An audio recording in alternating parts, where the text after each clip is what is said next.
Alright guys, so today I wanted to do a quick video and my experience with the Rabbit R1. Now this is a device that has gotten a lot of hate because of people's experiences while testing it out.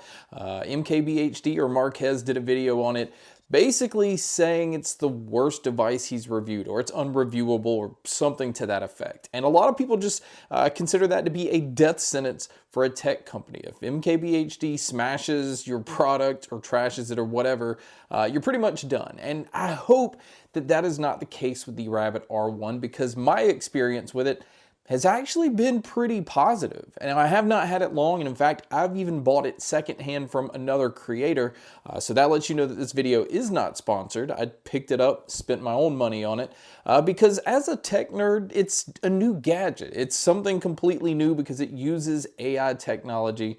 There's been a lot of people that says this is something that your phone can do, or it's an Android app, and it may be, but it's an Android app built into a device that's made specifically to just be used a certain way. So Rabbit R1 worked with the Teenage Engineering Company.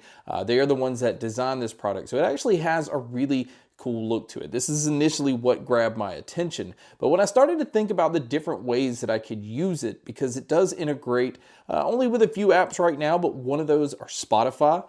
Obviously, I cover a lot of audio products, and so anything with music-related stuff I'm always interested in.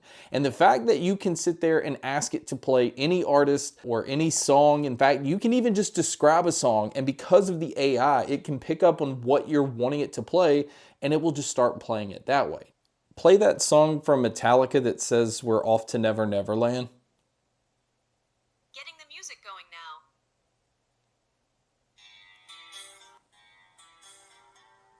Another thing that I found to be interesting is if you're going to use it to play Spotify, and let's say you have it connected to a Bluetooth speaker or anything where you're just playing it more out loud, this is an excellent controller for your music, to be able to just scroll to go to the next song or just ask it to play the next thing. The advantage is you can connect a pair of Bluetooth earbuds or Bluetooth headphones. And in fact, the way that I actually found really enjoying using these is using them with more open ear style design products. So I've connected the Sony Link Buds to these. I can definitely still interact and be aware of my environment.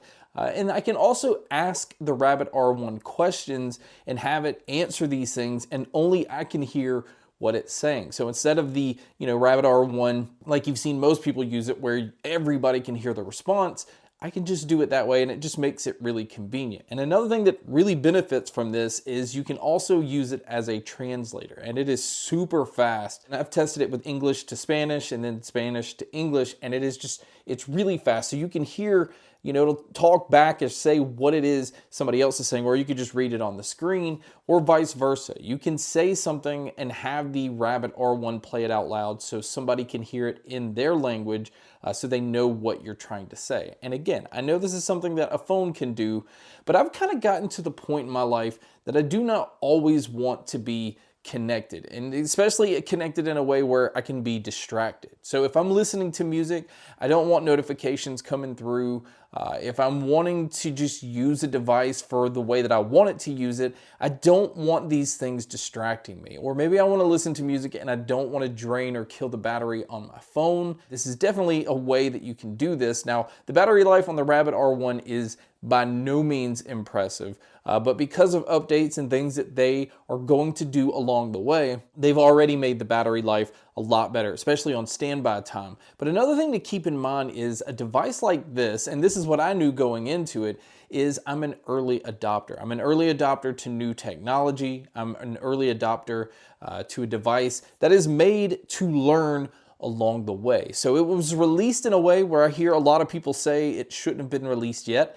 It's released because it has to learn by having users to learn from. And that's part of being that early adopter.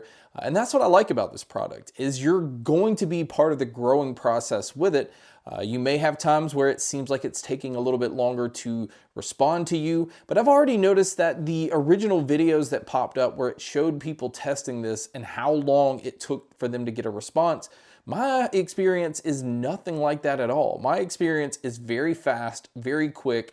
I like the fact that the little rotating camera in here, you can have it point away from you, you can have it point towards you, you, and you can have it identify anything that it's looking at.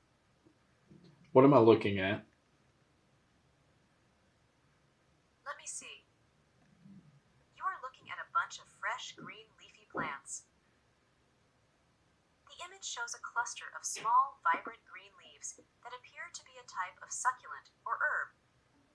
What team's hat is this? Let me take a look. The cap in the image features the logo of the Chicago White Sox baseball team. You can even have it like pointed at the screen and tell it to give you a summary of what you're looking at, and it will just kind of condense down what it is and read it back out to you in a more condensed way. And it just, stuff like that. Obviously, again, you can do these different types of things with your phone, but I can't stress enough how I'm getting to a point where I'm trying to separate myself from the phone as much as possible. Now, speaking of that, the Rabbit R1 can connect to Wi-Fi, but it also has a SIM card slot. So it doesn't really require a monthly subscription like the Humane AI pen that's out.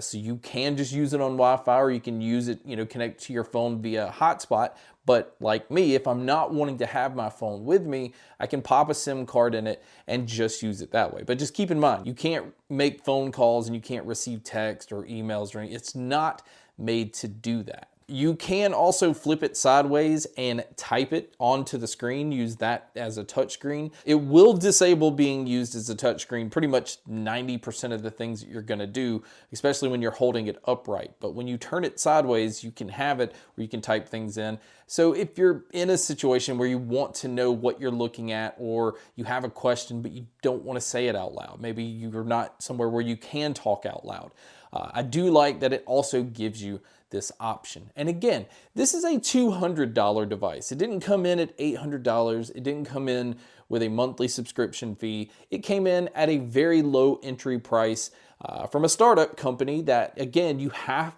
to take into consideration. You're paying for the technology, the research, and everything that they're putting into it. The design, the company that designed this, I'm sure it wasn't cheap to get this design down.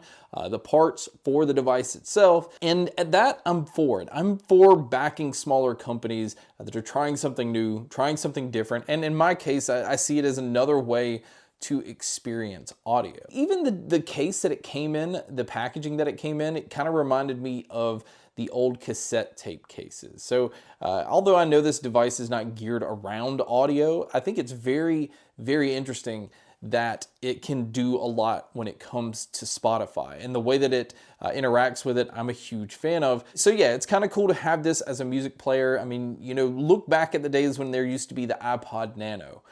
Those devices were pretty expensive, and they kind of offered the same thing. It was a device that was more geared towards music and other things other than actually receiving texts or notifications or things that could interfere with listening to music. I don't think it's a bad thing that we're getting to a point where some devices are out here like this to keep you from being tied to a device that's a constant distraction. It's nice to have things like this out here, and to me it's kind of like a throwback thing, but it's super smart because of the AI that it has and the LAM, or large action model, that it has. Everything's like done in the clouds as far as the computing. It does have 4 gigs of RAM and 128 gigabytes of storage, and I'm not really sure what the 128 gigabytes of storage is for. It does not, take photos and store it onto here. It doesn't take videos or anything like that. Everything that you do, you have to go back to the rabbit hole, which is the website that you have to log into to access the different things that you do. So you can save your photos from there, I believe, but again, no photos are being stored on this device itself. So I think it's kind of strange that it has that much storage on it. But again, that maybe frees it up for something that it can do later. I'm not really sure. But again, I wanted to do this video just because my experience with it is just different. It's different than what I've seen everybody else post. Like right now, well, I just want to show you how quick this is. Translate English to Spanish. Translation mode is initiating. Just want to see how the audio sounds out of this, and wanted to say, how is your day going? Solo quiero ver cómo suena el audio de esto y quería decir cómo va tu día. I don't know if that's correct, but that was pretty fast. But guys, again, this isn't a review. This is just a different perspective on a device that I think is just getting trashed left and right. And it may just be because that's the popular thing to do, or maybe it's just because it doesn't fit what other people thought it was going to do, but it fits my lifestyle pretty well. So a dumbed down device or something that's simplified, it's kind of welcomed in my life right now. But guys, that's my video and just my experience with the Rabbit R1. I'm a huge fan of the device so far. Again, I have not had the most time with it, and I don't use a lot of the things that it can do, like Uber and DoorDash and things like that. But the Spotify was the main focus, and then being able to just have an AI smart device in your pocket where you can disconnect from your other device. But guys, that's my video on the Rabbit R1. Thank you so much for checking out this video. Thank you so much for checking out all the other videos. And as always, make sure to stay tuned for more.